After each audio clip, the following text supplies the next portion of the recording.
every cell of my body. Seeing myself as a flower. Freshness of the flower in every cell.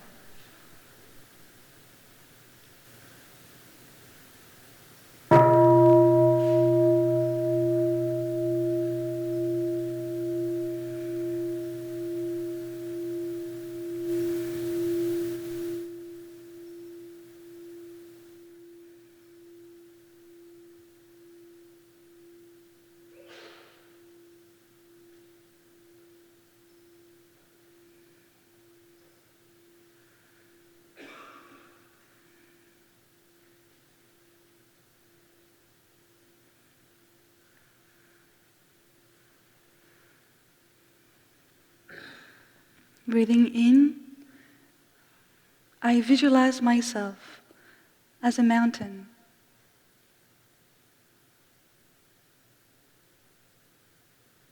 Breathing out, I feel the stability and the solidity of the mountain in every cell of my body. Myself as a mountain, stable and solid in every cell of my body.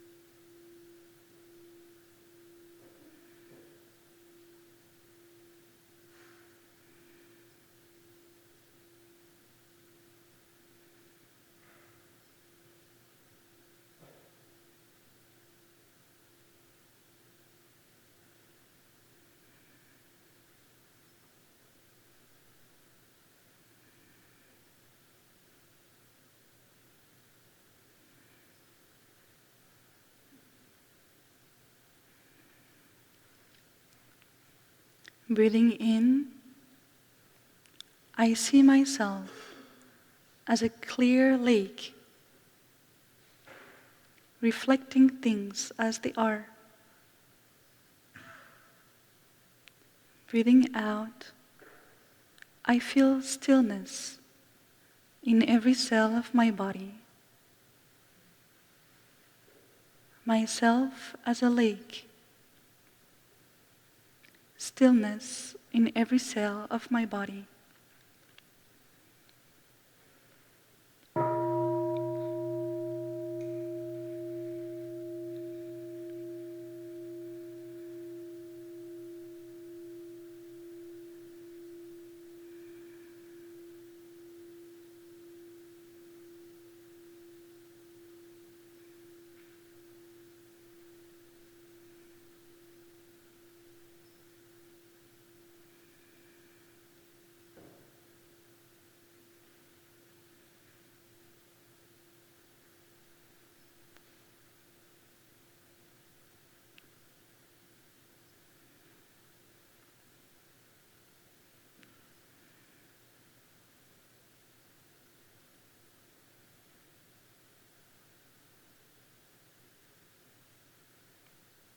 Breathing in, I see myself as the vast space containing stars, moons, and galaxies. Breathing out, I feel freedom in every cell of my body.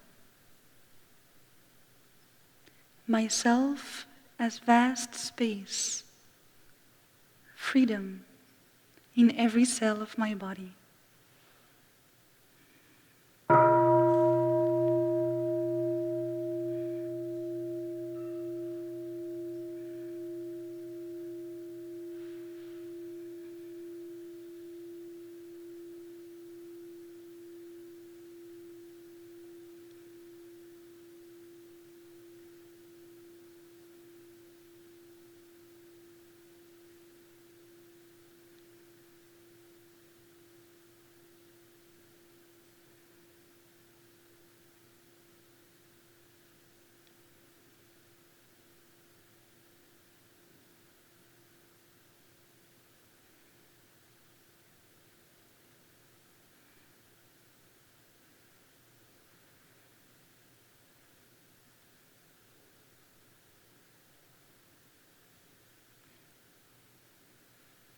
Breathing in, I see myself as one cell in a big Sangha body. Breathing out, I feel love in every cell of my body. Myself as one cell of the big Sangha body.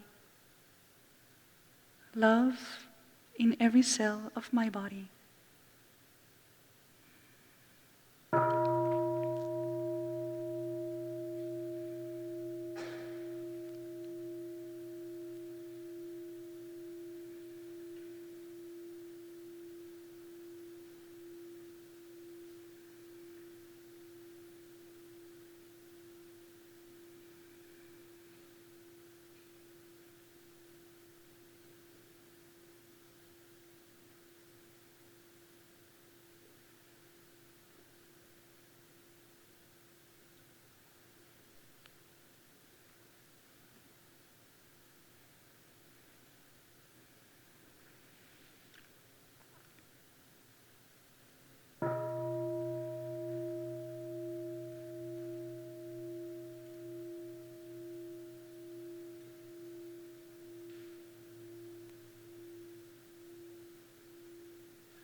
Dear brothers and sisters, thank you very much for enjoying this short meditation together. It's a meditation that our teacher usually introduces for children, the 4-pebble meditation, and each pebble represents one element. But I have to say that it's my favorite guided meditation, and I think very appropriate to this retreat too, as we are learning how to feel the earth as part of our own body, and all the elements of the earth as nourishing and making us up.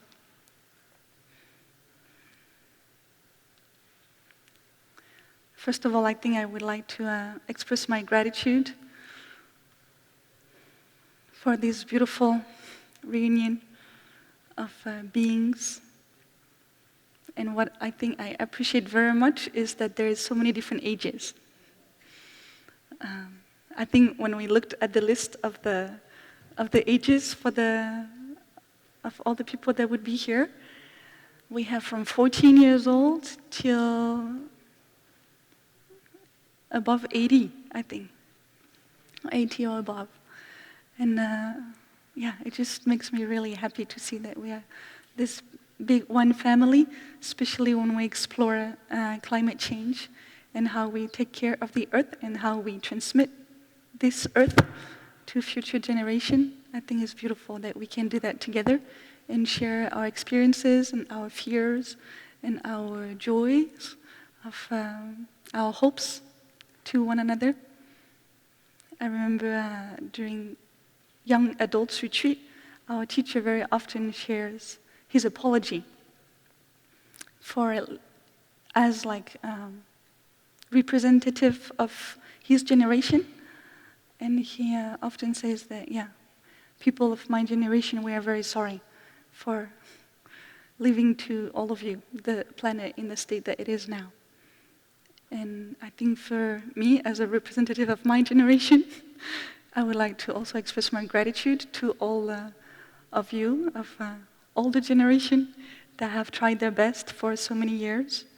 I know that some of you have tried in taking care of the earth for over 30, 40 years or more years that I was actually on this planet. So thank you for that, for trying your best, and for continuing to try your best, not letting despair or frustration taking over, but continuing on the path and opening a path for us as younger generation too. And I promise that I will also do my best. And I think that many of us here of my generation, we also make this promise to both you and the earth that we are going to continue your good work. So thank you for that.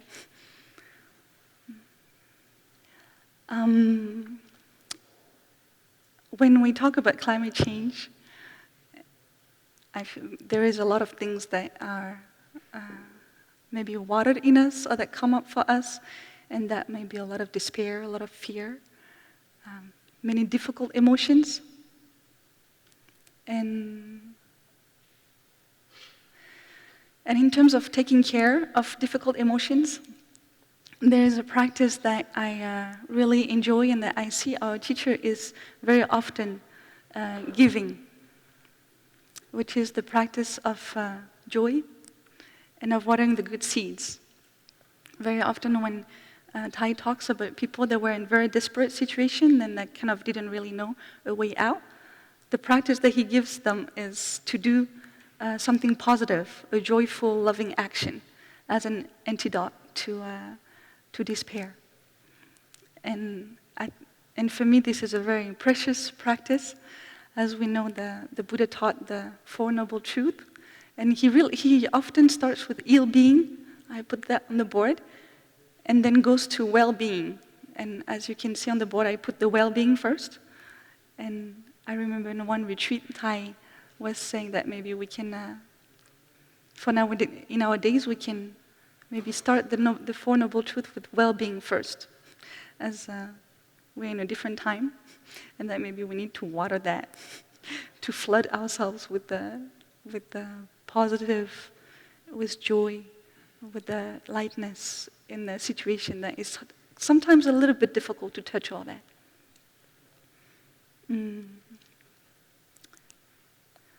So I think that's what I'm going to be talking about today. Well-being and joy, freshness, how to cultivate that, both in ourselves and in our families and on the earth. One thing I'd like to share with you first, before I continue, is, I guess it goes with the sentence that I wrote on the board as well, is maybe some of you know it, is the ending line of one poem from Thai, from our teacher. If you hear me saying Thai during the talk, you know that I'm referring to our teacher, to our Thich Nhat Hanh.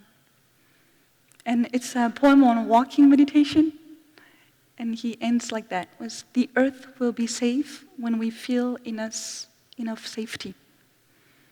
And it's a pretty powerful sentence to me that I always come back to in that long-lasting work of taking care of the earth and protecting the earth, to know that it's really starting here, right? Like we have heard that a few times already since we are here. And on that note,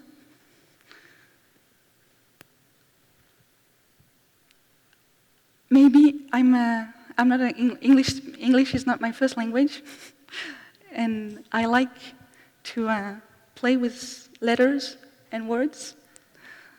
And I noticed something, I'm sure all of you know that already, but it's just dawned on me not long ago, and I just found it so beautiful. So I'm just going to write it on the board. When we talk about the earth, right?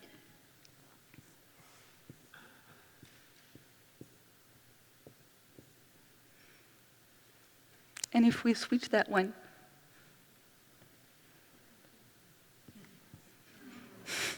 here it becomes heart. And when I thought of that, it's funny, that day I was writing on my journal, and every time I was writing either the word heart or earth, they would just come together. I couldn't write one or the other. They just kept on coming together. So it was the heart earth or the earth heart. Maybe I write both of them.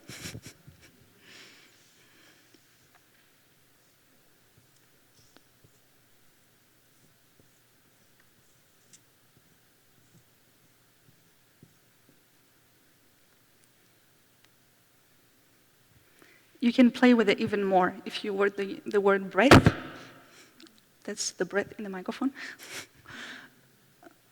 It's kind of very similar to.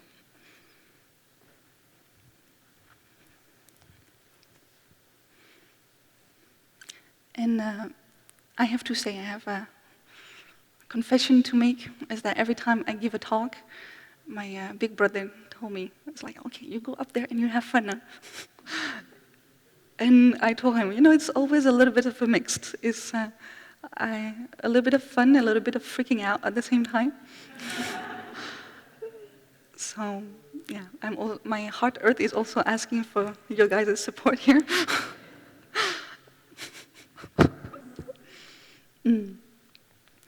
So this morning when I was sitting outside and I was asking the earth what I should share, and she just put that one back on me. She was just speak from the heart, right? Just speak from me, so I just like to share some of my practices, things that I do, and that I see are helping me to cultivate that freshness inside. Do I have the microphone in a weird way that it's always keep on popping? Is it okay? Yeah. Okay. Yeah. To cultivate that happiness and that joy, to keep my heart from burning. We talk about global warming, but I think there's a lot of burning in here too. A lot of afflictions, a lot of things that make us feel very uncomfortable and not really knowing what to do at times. And I think the very first thing that I remind myself and that I like to come back to is a sentence that Thai says all the time, but that I keep on forgetting. I have it written and it's something I'm reading every day, every morning, but I keep on forgetting it anyway. Is that happiness is possible in the present moment. And I think if there is something that is revolutionary, something that is more of a challenge for myself, is that to remember that happiness is possible in the present moment, no matter what. No matter how we are, no matter how difficult and desperate the situation may seem, that you just keep on coming back to that. Happiness is possible, and peace is possible. Joy is possible in this very present moment. And that is a big, I really feel it as a very big revolution. If we can live like that, if we can live our daily life with that insight that happiness is possible, then we live our life in a very different way. Very, very different. And part of that is to remember that Earth is us, that the environment is us, like Brother Phap Ho was sharing at the working meditation this morning, that it's not the environment that we have to take care of only, but it's really our own being. And as we're taking care of our own being, of our own happiness, then naturally we're taking care of the earth. Naturally, because not two separate things. And I found that it's quite amazing in Thai's teaching how he always comes back to that. And it really is a challenge. It really is a challenge of, he's kind of like asking us to touch that dimension. It's not only about, making sure that we don't, the way that we drive, the way that we use water, the ways that we use the electricity. Of course, it's very much part of that. But these things have so much more power when it comes from that deep understanding and deep feeling inside that, why is it that I'm doing this? Because it's me, because it's me that I'm protecting, because it's my children I'm protecting. It's not some kind of like ball out there that I don't really know what it is. It's like it's me. It's my heart earth that is being protected at that time. So for me to remember that and to surrender, to know how to surrender to this happiness that is possible in the present moment and not to be caught in my thinking. I think this is the hardest thing to do. So it's how to come back all the time to that deep knowing inside, to that deep knowing that the earth is inside of me and that I am inside of the earth. And I think Thai had put in front of us so many different kind of beautiful practices that are helping us to really get into that, to get in touch and to get the nourishment from that intimate relationship that we have with the earth. So many practices. And for me, the question that I always ask myself is, am I actually practicing them? Because it's easy to talk about them. It's easy to even think about them in beautiful ways. But, how do they take form? How do they really become me, become my body and grow within my cells? A few of them that I like to share today that are a joy for me to practice. The first is the watering seeds of joy by paying attention to all the beauties around. And it's easy to look at the garden and see the apple tree that is not doing very well, but to also be able to look at the garden and see all the other trees that are doing perfectly well and giving a lot of fruits and flowers, and to remember to be nourished by them. So it's to look around and to look at the trees and the mountains and the rabbits. And here is, I have to say, quite easy to be nourished by all that, because we just have so much beauty all around us.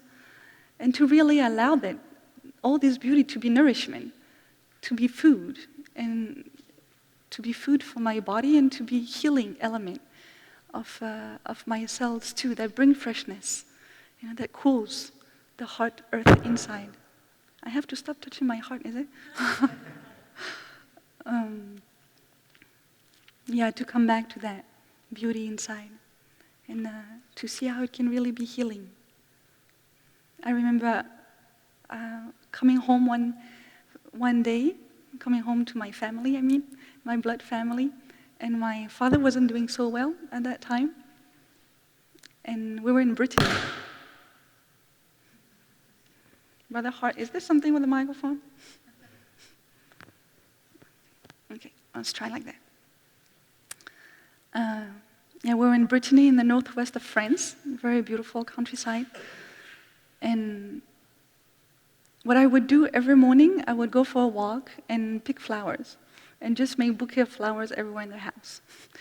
And as a way to bring, because my dad would not necessarily go out, he was in that place that was kind of more like inside of himself. And to just bring that element of beauty and freshness within. And it's something that he actually kept doing after I left, and that he's still doing until now. And for me, it was really a thing of like, how do I help my dad in this situation to be nourished and to be healed? And bringing flowers, bringing the beauty inside was one way that I found was working very well. And to be nourished by the earth, I think here we have the great joy. Some of you know the sisters, we are living in a beautiful nunnery made of many earth elements, bales and mud. And I remember the very first time I entered in that nunnery, that I know a lot of you have helped to make possible, so deep gratitude to that. The very first time I entered it, when it was done, I remember just the feeling in the body, all the cells going like, oh my God, yeah. I know that feeling, and you just feel so good.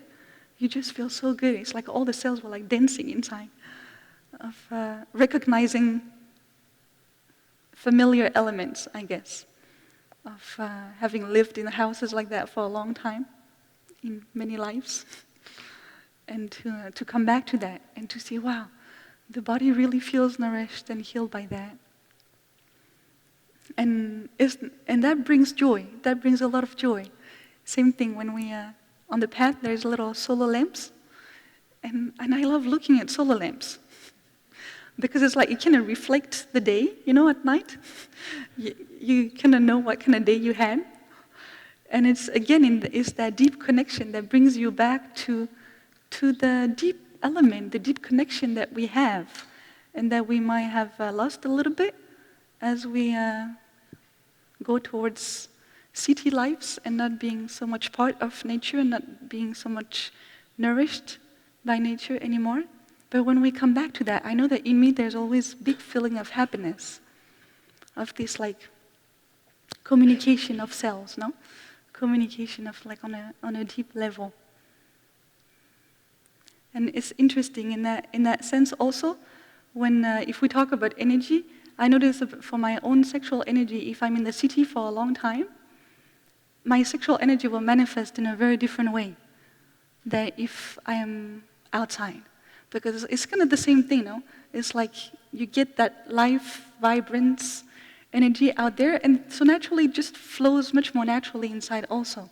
But then when you are in like little boxes, it's like you don't really know what to do, The energy inside is not really knowing where to find its natural cycle, I guess, this natural flow of it that is not so much sexual if there's no action or words, upon it, but more of a life-giving energy. And so I see that it's also very much something that I'm getting from being outside. That nourishment and healing, also from that. Yeah, maybe we can listen to one sound of the bell.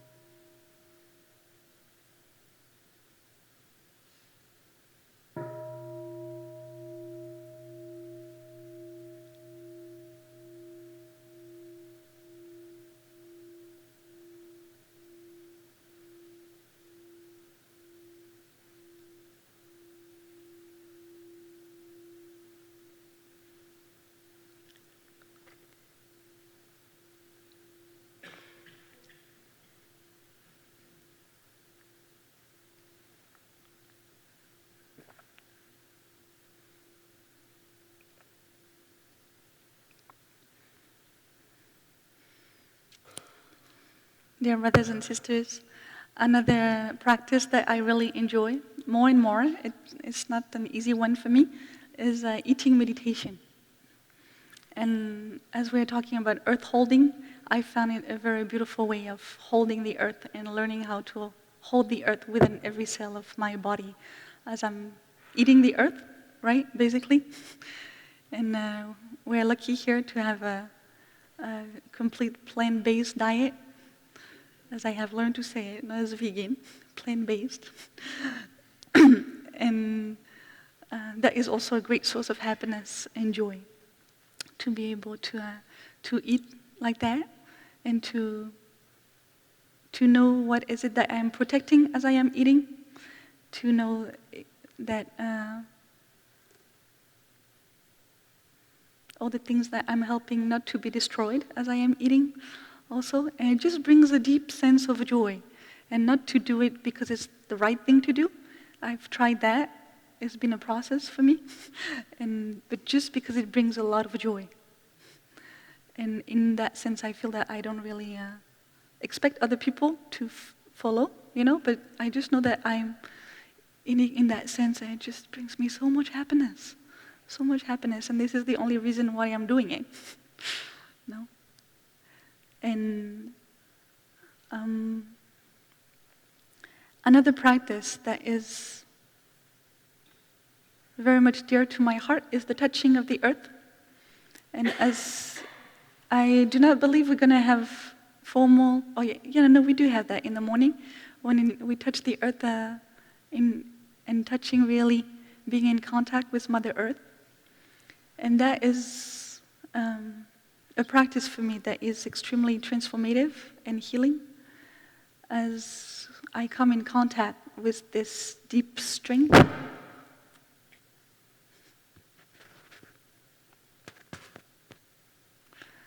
This deep strength of the earth, and this deep love that the earth have. And whether I'm doing that when touching the earth really with the posture of touching the earth in the morning, or also walking, as we are walking. And to walk, to just feel the earth under, to just walk and feel the nourishment from knowing that the earth is there under my feet and that I can take completely refuge in her. To walk in a way that is, that when we talk about stability and freedom and joy, that I can really touch that at that moment.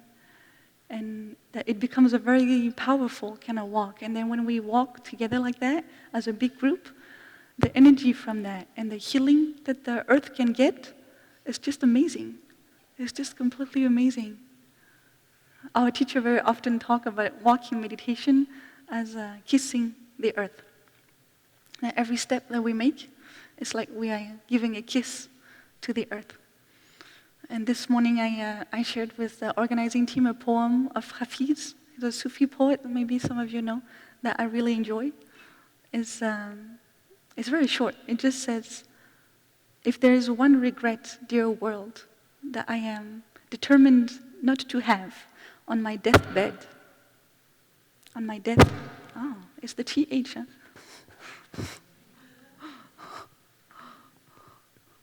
Is it, can you hear like that? Yeah? Okay, I'll do that again. So it goes, if there is one regret, dear world, that I am determined not to have on my deathbed,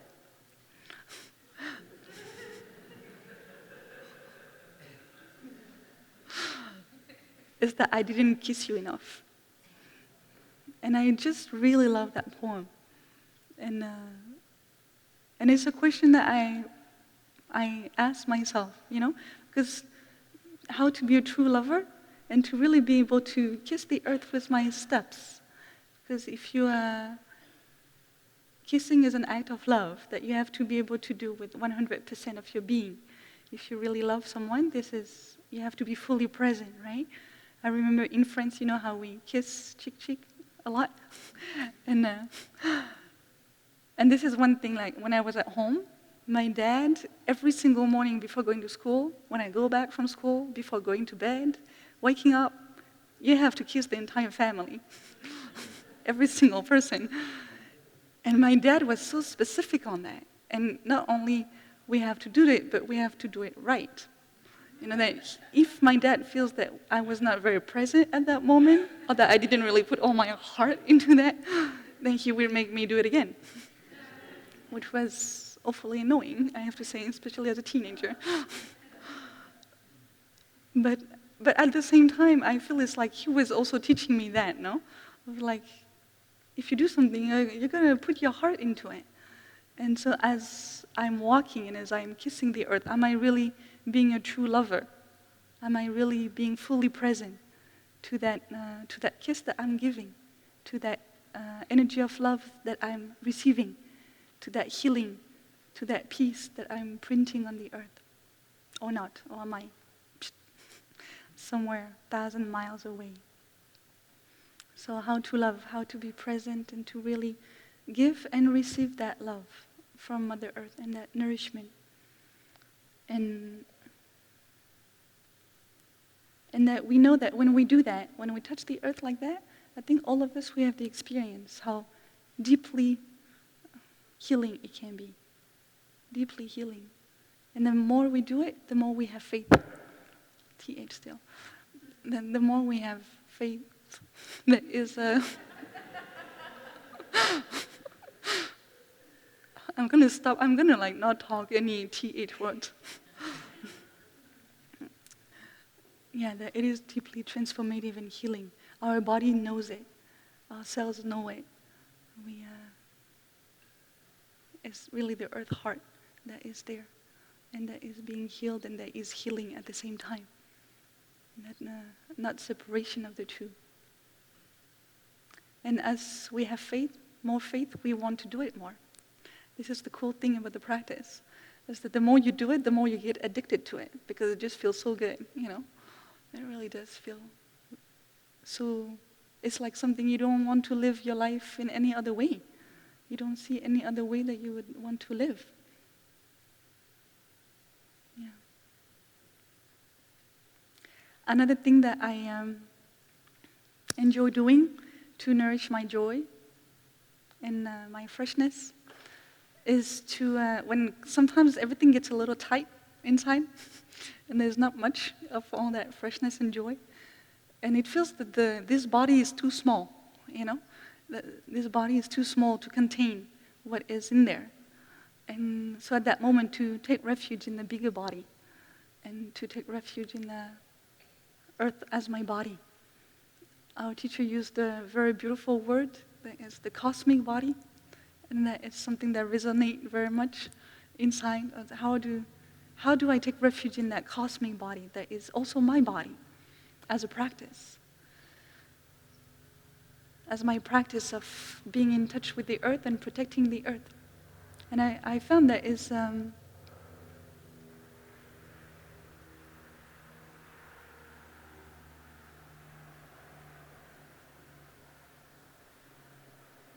it is quite a challenge that Thai is asking us to do, because he's asking us to, in our everyday life, at every moment of our everyday life, to be able to be in touch with that, to be in touch with that ultimate dimension of ourselves as our daily way of life. So it's nothing mystical. It's not something like Brother Phap was saying up there in the sky, but that it's a simple way of living. That is not, And how do we have that part of our daily life? So for me, I really enjoy talking, maybe inside, and talking to the stars, and talking to the moon and the trees, and the earth, and to be able to be there to, because I think when we talk and when I ask questions, if I have questions inside, if I truly ask the question, we know that the answer always comes in one form or another. Sometimes it's birds, sometimes it's just a sentence that comes to your mind, because at that moment we kind of like very open.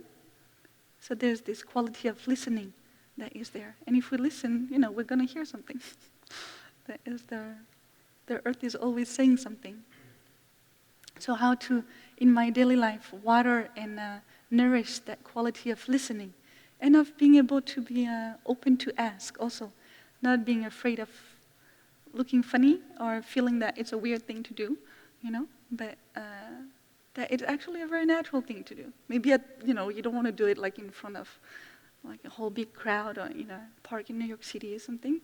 That maybe at first to have more privacy and to get into that intimate relationship again of really talking and really listening. In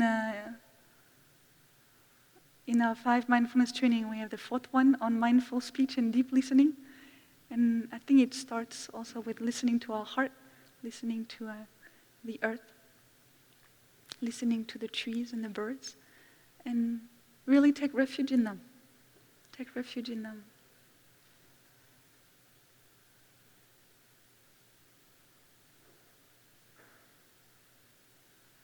Can we sing that song together? The one that we learned this morning? Yeah? I'm gonna shut myself off.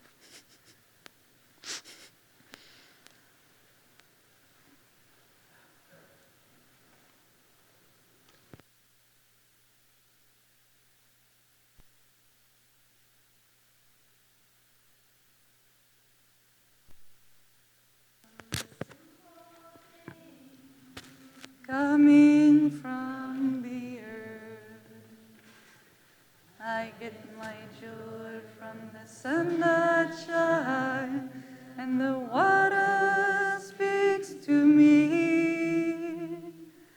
Listen to the wind and listen to the water, hear what they say. I get my joy from the simple things coming from the earth. I get my joy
my joy from the simple things coming from the earth.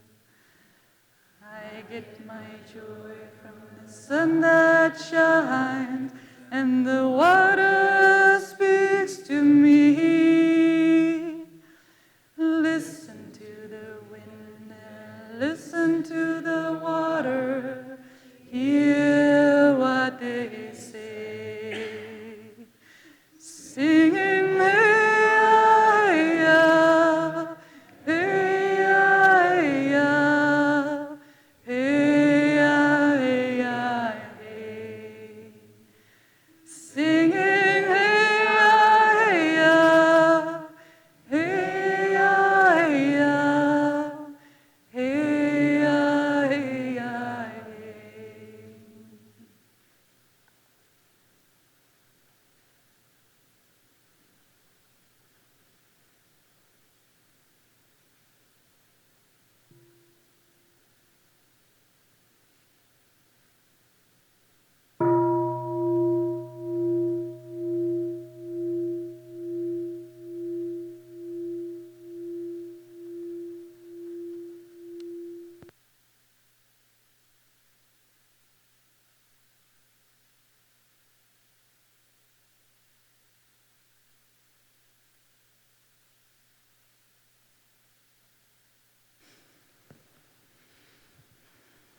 Another thing that I found very helpful to nourish my joy and come back to that happiness that is available in the present moment, when everything gives me the clear message that it really is not possible in this present moment, when all of the things in my head are going, oh my God, it's just too much, I can't take it, is to remember impermanence. To remember I'm gonna die and I don't know when. And that I find is very helpful to kind of put everything back into perspective. And things that might seem very big becomes quite small suddenly. And it helps me to deal with things in a much more clear way, in a much lighter way. And maybe the situation is still there, maybe nothing changed really, but because I have a little step back from it, because I'm coming from a different ground, then it's actually very different, very, very different.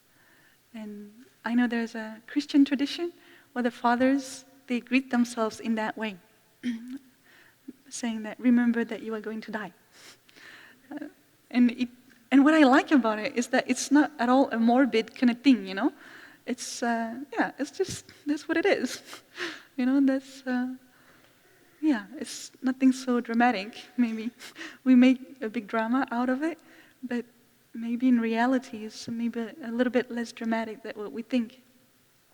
And to be able to be in touch with that element of impermanence and of transformation, and not so much as death, but as something that continues in different ways, I find it very helpful to nourish my joy somehow. And I'm so grateful to the way that Thai talks about climate change and the end of our civilization. Thai often use this word and says clearly that, the way that we are going right now, it's maybe helping to end our civilization in a quicker time, that we may have less time than what we think we have. But what I notice also when Thai talks about that is that he is not watering any seed of fear. He's not watering any seed of despair inside of me, or anger, you know? And it's only from that base of non-fear and of non-despair, of loving action, that something is actually possible to do, that I can do something, that actually has an impact through the way I walk, through the way that I feel safe, so that the earth can also feel safe, through the way that I make other people feel safe, so that the earth can be safe, So when we talk about global warming and climate change, we're talking about a lot of different issues, actually. If we see that safety of the earth as our own safety, we're also talking about social justice. We're talking about all the fears that come, all the racism, discrimination. We're talking about all that. All the places and all the times that we do not feel safe. We're talking about how we educate our children and whether we make our schools a safe space or not. And what is it that our children are learning at school? Are they actually learning to become healthy, beautiful living beings? Or are they being watered in fears, in competition, in wanting to get something? I was talking with a friend a couple of days ago, and she was telling me how one young boy that she knows, who's 14 years old, and was homeschooling. The parents decided to homeschool him because he was being bullied too much at school. That was the reason for being homeschooled, that the school was not safe. The school was not a safe space. And then we know that a lot of teenagers in particular, and children that are so fragile at that time, are experiencing a lot of despair because of that, of this unsafety. So how do I practice in my daily life to be able to feel that safe space inside and to give that safe space in my schools, to create a safe space in my school, in my classroom, in my family, in my workplace?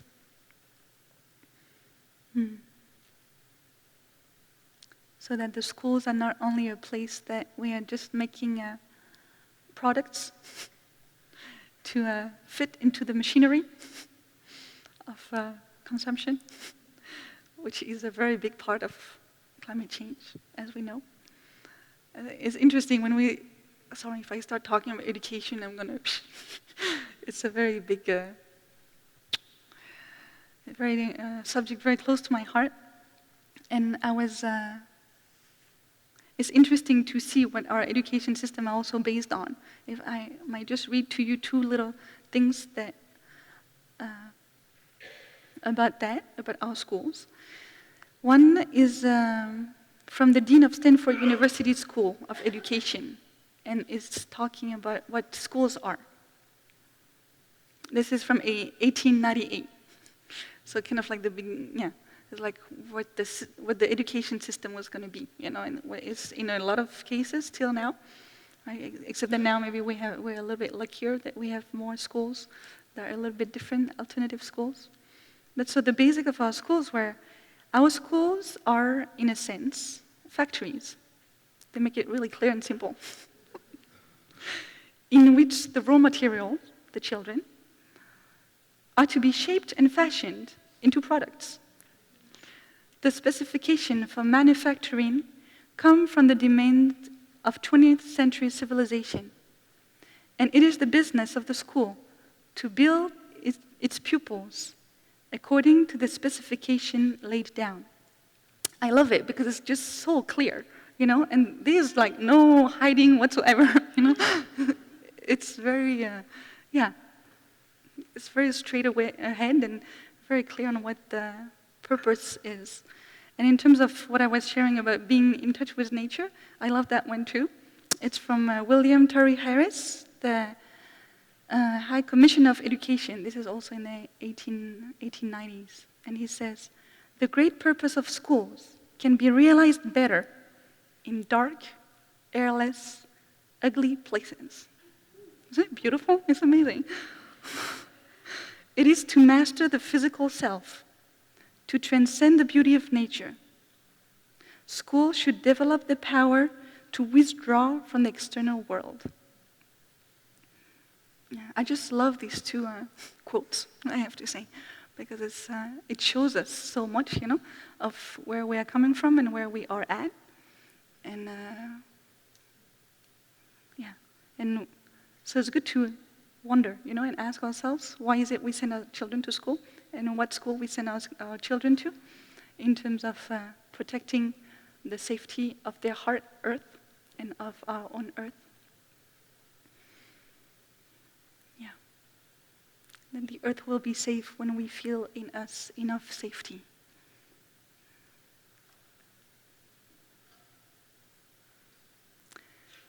One last thing that helps me keep my freshness is when I can remember it, to remember that happiness and suffering are not two different things. And that usually when I'm not happy, when I'm more in the burning realm than the fresh, cooling, refreshing realm, I have a tendency to just want the freshness and forget about all the fire of affliction. And to remember that, no, they can be together. That it's not one or the other. That is actually the freshness coming from the fire of affliction. That's where I find my freshness, is through being deeply into the fire. And every time I remember that, it's just like, oh my gosh, yeah. Suddenly, you're not scared as much of suffering. And there is something that tells you, yeah, it's okay. I don't have to be that scared. It's because we know the inside that they're going together. And that is from looking deeply within our suffering that we can find the way out. And cultivating our understanding and our love. So that's a very powerful one that I also try to remember. And that it's not an easy one. I have to say that it's pretty ingrained inside that is either one or the other. It cannot really be two together. But I think as the more we practice and the more we learn to come back to that safe space inside and to see that we have the capacity to embrace the things that are difficult, then same thing, it gives us faith that suffering is okay. Suffering is actually good. It's helping. It is helping. We just have to know how much. We don't have to create more, The level of suffering is more than enough for us to take care of. But to be able to deal with that. And all of that is by paying attention. When we talk about watering seeds, it's also where do I put my attention? In Buddhist psychology, we have the term appropriate attention. That is, where is it that I put my eyes?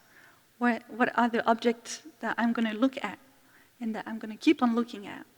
What are the movies that I'm watching? What are the books that I'm reading? What are also the conversation I'm having? What are the beauty or not so much beauty? What is it, the environment that I'm surrounding myself with? What are the people that I'm surrounding myself with? All these things. What is the music that I'm listening? Is to cultivate the appropriate attention. That I just want to water the good seed inside. And in our tradition, one thing that helps and that is very strong in terms of watering this appropriate attention is Sangha, community. That we always say that, you go home when you build a Sangha. You have a community to practice with. And because it's easier, when we can practice together. Maybe we have felt that in the past few hours or day maybe that we've been together. Then when we all have the same aspiration, the same path that we want to tread, if you have a whole group going into the direction, the energy is a lot stronger. When we do walking meditation in a city, and maybe more than few hundreds of us walking, just walking with stability and peace, not trying to be anything, or not trying to walk for anything, but to be that peace and to be that stability. We know that the energy of mindfulness and of compassion at that moment is what is healing, what is nourishing. So we're always encouraged to do that, to build sanghas. And maybe to have our families as sanghas, as a community, to have our workplace as our community, our schools as our community. And for some of us that have lived in a family for long enough, or that have built sanghas for long enough, or lived in communities for long enough, we know that when you start it, this is when actually the fun begins. It's not just as easy as it seems. You just go home and build a sangha, everything will be fine. It's not exactly like that. It's also a practice, no? To build Sangha and to live within a family, to live within a community. It's also a practice of keeping our joy and our freshness and our freedom alive as we are living together. And for the people that live here in Deer Park, we know that sometimes we have to share our rooms with 3, 4, 5 people living together. And sometimes, you have the good times of like, yeah, we practice together, the aspiration, la la, it's so good, it's beautiful. And sometimes it's like, oh my God, I just want to be by myself, It's so it's funny how it can be the most beautiful and the most challenging at the same time. For me, at least, that's the way it is. And I always wonder, like a lot of people when they come and they see the monastics, one question that is very often asked is, why is it that you become a monk or a nun? What is it that made you become a monk or a nun? There's this great curiosity. And for me, one question that I feel I want to ask myself more is, why are you still a monk or a nun? It's like, why is it that after a few years you still want to be on this path? It's the beautiful aspiration of the beginning. Is it still present? Do I still have that? And how do I deal with the challenges and the things that are coming up and the joy and challenges of living together as a group of people that you don't necessarily choose to live with? It's not like you choose your partner. It's like we are a lot of partners. We have a lot of them, but we didn't choose them. And we pretty much live together like 24 hours a day, pretty much everywhere, apart from the toilet and showers. Yeah, so why is it that we still doing that, What is it that makes us want to do that so much every day? And how do we build that? How do we continuously build that space, build that community as a space of refuge, as a healthy, joyful, harmonious community? And for me, I think the first the first practice is to see, again, what was shared earlier. Do I see myself as a cell of the Sangha body? Or do I see myself as, I don't know, something outside of the Sangha body? And do I see the Sangha as my own body? Or do I have my own personal agenda in what I want to do, what I want to achieve, what I want to be? Where am I? And I found that very often, if I do have my personal agenda, it's going to be very difficult. It's going to be very difficult to get rooted in the Sangha. And it doesn't mean that I cannot have my own dreams. It doesn't mean that I cannot have maybe my a different way of being, because we're all different. But how do you get that difference being together? And how do you create this being together within our differences? And to create that safe space with all these differences. And I found that a very joyful practice. A very, very joyful practice, and a lot of learning in there.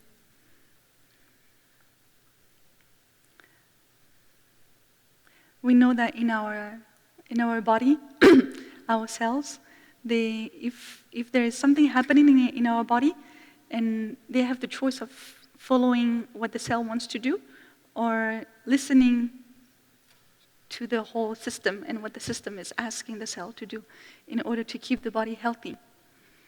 And the cell is always listening to what the body is saying. And I found that it's the same in the Sangha. And of course it's because each cell composing the body has that, or is cultivating that insight that we are working as a body. That whatever we are doing it for the greater good of the body.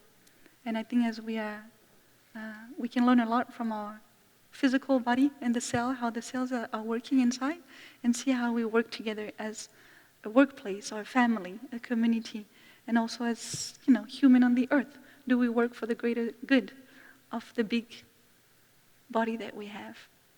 Or we can still have our personal agenda of what we find is good to do. for ourselves and our little, maybe, nucleus family. Maybe we can listen to one sound of the bell. My brother Minhua, our baby monk. It's a big baby monk.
One very concrete practice we have in our community to build a healthy one, a joyful one, and a harmonious one is, again, loving speech and deep listening, which are not easy practices at all. Well, for me at least, it can be pretty challenging to really listen and to make the time to really listen and not to think that we are too busy. It's very easy to make ourselves busy and then not to have time to listen to each other. And this is something that is good to remind ourselves and to ask. Is that, am I too busy? And why is it that I am so busy that I don't have time to listen to myself, to my family, the people I live with, and to the earth? It's like, no, I'm too busy, I can't do that. And our teacher reminds us that we have to be very careful of that busyness. Yeah. And that it all very much starts in here. So to find the time, to take the time, to deeply be there for each other, and to listen, and to speak to each other in a loving way. And for me, one question that helps me in that, because very often when there are things happening in the Sangha, and it's very easy to think that I'm right. I have this righteousness energy that it comes back. So no, it's, that's the way it has to be done. So I know it's correct, And it's easy to get caught in that. It's like, no, and if I'm right, everyone else is wrong, of course, that goes together. And so I start talking and relating to people in that sense. It's like, I know that I'm correct. And and when I'm like that, I don't even have space at that moment to actually listen to what the other person is trying to say. So to come back to the heart earth and to allow my heart to be open and to be there, to ask myself, am I sure? Am I sure of what I'm thinking? Am I sure of what I am hearing? Am I sure of what I am seeing? And one thing that we learned from the sutra, from the Buddhist time, that I found always so amazingly beautiful, is that whenever somebody, in the Buddhist time, the community also had a lot of challenges to go through, and it's very reassuring to think of that very often. And whenever one monk would come to the Buddha and say, oh, that monk, la la la, he did this, this, this, and the other. And I'm not happy with this, he should do beginning anew, la la la. And what the Buddha would do, he would ask that monk to come and check. I have heard that your brother said that you did this, this, this, and the other. Is it true? And if it's not, please can you tell me? And I found that so inspiring, to remember that the Buddha was checking. And he's the one that could be pretty sure of his perception, I'm sure, and have a lot of trust in what his heart was saying. But no, he was checking. So for me, it's always to remember, and it's like, okay, who am I to be so sure? It's like, do I have space and time to go to that sister and to check? Is it true? And And if it's true, where were you coming from at that moment? And I found that very helpful in giving a lot of space within the community life and within my relationship with my sisters, to give that space and freedom of not being too sure, because sure becomes closed. So never to be too sure. It allows space in my heart too, not to be too close. That's one thing. And in terms of deep listening and loving speech, I remember one elder sister, when in the monastic life, after 7 years, you receive what you call the lamp, which means that you can come on this podium and give Dharma talks. And one sister told me, when you become a Dharma teacher, one thing that is, what does it mean to be a Dharma teacher? And one thing that the sister said was, when you're a Dharma teacher, you cannot complain anymore. So you see exactly the same things, but you can't complain. And this is a pretty deep practice, I have to tell you. It's a very deep, and it's not an easy one, because, you look around, there's a lot of things you could complain about. That is like, no. My responsibility as a cell in the body is that I am not going to water seeds of not being happy with what is there. That because happiness is possible in the present moment, so I'm going to water that seed rather than the other. And to see that we can do something and we can learn something from that situation, and going again for that joyful, loving action, more than condemning and being sure of what I know and wanting to go somewhere else and things like that. So this practice of non-complaining. I don't think you have to be a Dharma teacher to practice that. I think everyone can very much practice that. That is something that is, always in my mind. When I start seeing my mind going into that direction, it's like, oops. What are you nourishing? And what kind of cell are you in the Sangha body? What kind of food are you giving to the rest of the body? To come back to that. So how do we live together within our families as healthy selves in our workplace? How do we live together in that sense of watering that seed of light? Peace is possible. Happiness is possible right now. We don't have to actually change anything. Even though it's difficult, it's still possible. When we're doing the sitting meditation at the beginning of the talk, and as I told you, it's always a little bit of freaking out before giving the talks. That's why I always start with sitting meditation, to kind of calm myself down, I guess. And my heart was beating really fast. And when we're doing the mountain solid, I was imagining myself as a mountain, and still hearing my heart beat really fast and strong, And I was like, it can go together. I still feel stable, somehow stable, like a little bit of stability there. I don't know how many %, but there was something. And still heart beating. And I was like, it's like the rhythm of the heartbeat of the earth within the mountain is still beating. And they go together. You can have the strong heartbeat, and also the stability of the mountain. It doesn't have to be one or the other. So one that is a good one, to not complain.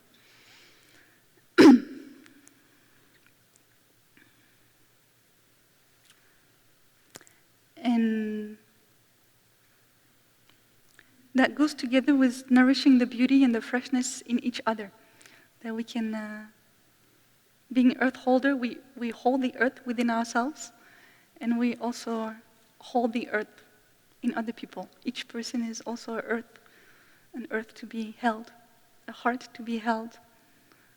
And when you give a hug to someone, that you can imagine that we are an earth holder at that very moment.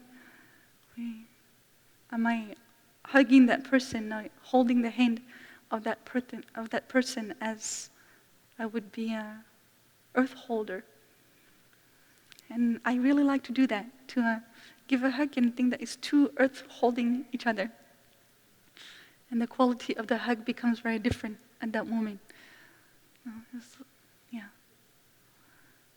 And the nourishment and the healing. A hug can be very nourishing and healing. Holding hand with someone can be very nourishing and healing if we are truly present with that person at that moment. So to nourish that joy and freshness in each other, to take care of each other in a way that we're watering good seeds in each other. And that we have to know the person.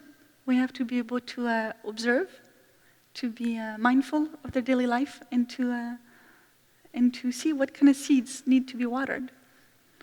So we look at each other, we observe, we are mindful of each other in our daily life to know what is it that I want to water in that person. Or maybe what seed needs to be watered more now, in this specific timing. I know that sometimes I feel there's a heaty situation in the Sangha, and you feel there is some discontentment. People are happy, there are people that are suffering, and for me it's like, okay, maybe it's not the right time to just go straight and look into the issue. It's like, oh my gosh, we have to talk about our suffering, Maybe it's not the right time at all. Maybe it needs refreshment, watering the good seeds in everyone, watering the good qualities in everyone. And yeah, I think to build the Sangha, you need a lot of courage, a lot of love, and a lot of patience. Yeah. Both with myself and with other people. And to have that love, to give that love to other people. Even though sometimes they do things that make us suffer, or they say things that make us suffer, and at that moment we really do not want to say something nice to them. It's more of the opposite thoughts that are coming. It's like, okay, how do I watch my thoughts, my speech, what I say and what I do, so that it nourish love. It nourish my own love for the person and the love in the community. And I remember somebody telling me of a story, I think in an African tribe, that whenever someone was doing something wrong in that tribe, the whole village would come, and maybe in the center of the village, and they would put that bad guy in the middle of the circle, and the entire village would gather around, and they would just say all the beautiful qualities. And that was the way of dealing with bad guys.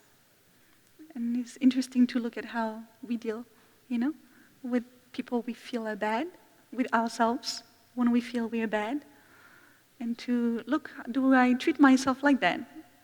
Do I tell myself all the good qualities I have at that moment, or do I beat myself up?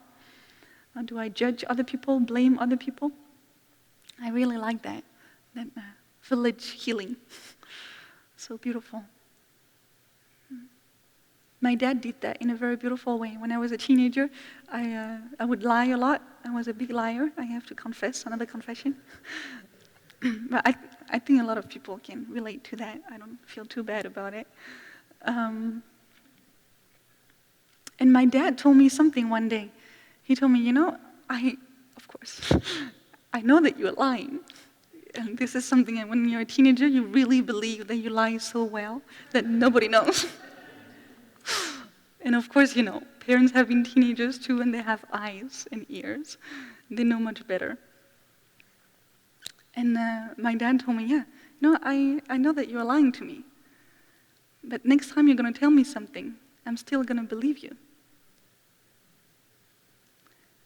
And well, at that time when he told me that, I'm like, good for me, good for you. You're happy, I'm happy.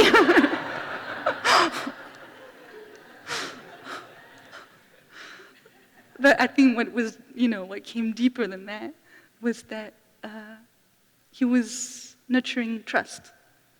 He was nurturing that no matter what you say or what you do, I trust in something else that you may not be able to show me right now, but I know it's there. And it's something that I still remember, and that I am so grateful to my dad for that. And that I hope all dads and moms can do that.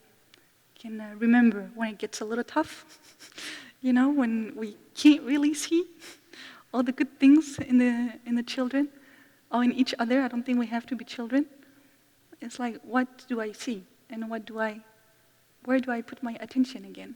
Am I practicing appropriate attention, or do I pay attention to only the things that make me suffer, or can I come back and see more deeply who that person is and who I am, and to water that. Because I think every time we look deeply in a situation within ourselves, within our families, our communities, and things that are a little bit difficult, it always comes back to the same thing. It always comes back to we all feel we need understanding, we all need love. And when we don't feel that need being filled, then we are looking for it outside, or we're getting angry and resentful, and we blame. So it's how do we come back to that all the time? It's like, this is all what I need. This is all what my children need. This is all what my family need. And can I give that to myself and to them? Can I give that to the earth, as she very much needs that also? Our deep understanding and our deep love for it, which comes from not being separated from it, not seeing me as different from you, not seeing myself as different from the earth, not seeing me as different from my dad. That is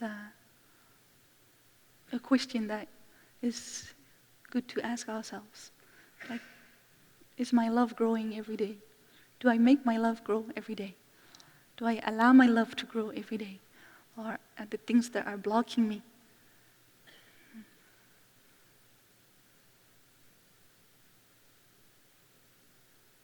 And it's a practice. It's a real everyday practice. And all the things that we're doing, whether it's eating, whether it's walking, whether it's stopping at the bell, it's like, how do we take these practices to cultivate that capacity to understand my own body, to understand the earth body, and to love my own body and the earth body? Do I take all this little time that I have to feel and to develop that intimate relationship with the earth, with myself, with other people around me? Or do I allow myself to not really practice? To just be, I'm practicing, stop. Then and continue to do other things, One sister told me one day a sentence that Thai had told her, that I don't know exactly in what context Thai said that, but that is very dear to my heart too, and that resonates a lot of times. Thai just said to her one day that I am giving my blood, and they're giving back water. I'm giving my blood, and they give me back water. And very often I ask myself this question: am I giving back water, or am I nourishing the blood? What kind of cell am I? Am I a cell that gives more red cells to the blood, healthy, flowing blood? Or do I create blockages, clogs, or just a watery flow? And so to take the opportunities that we have to be together, to become fully ourselves and fully ourselves, to make ourselves, every cell in our body, as alive, as vibrant as possible, and to see that it is already vibrant, that we don't really have to do anything, but just to stop and to come back. I was asking a morning where I was walking up the hill before sitting meditation in the early morning, and I was asking the earth, please do give me your freshness, please give me your strength and stability and your love and your resilience. And what she answered at that moment is like, of course I'm going to give that all to you, but you don't actually have to take it from me. You don't really have to ask it from me, because it's already all inside you. It's something that is already there, as I am already in you. So there's nothing that to be asked for. There's just heart earth to come back to. And when she said that, it felt very empowering. And what she said also was that, please do not underestimate the power of love that you have in every cell of your body, as the earth is in our heart and our heart is in the earth. And then when we come back in touch with that, not being afraid and not underestimate that power of love that is there inside of every one of us, and to fully let it shine, to be fully ourselves, to be fully our heart earth as much as we can, and to come back to cultivate that, to learn how to cultivate that every day as we come together.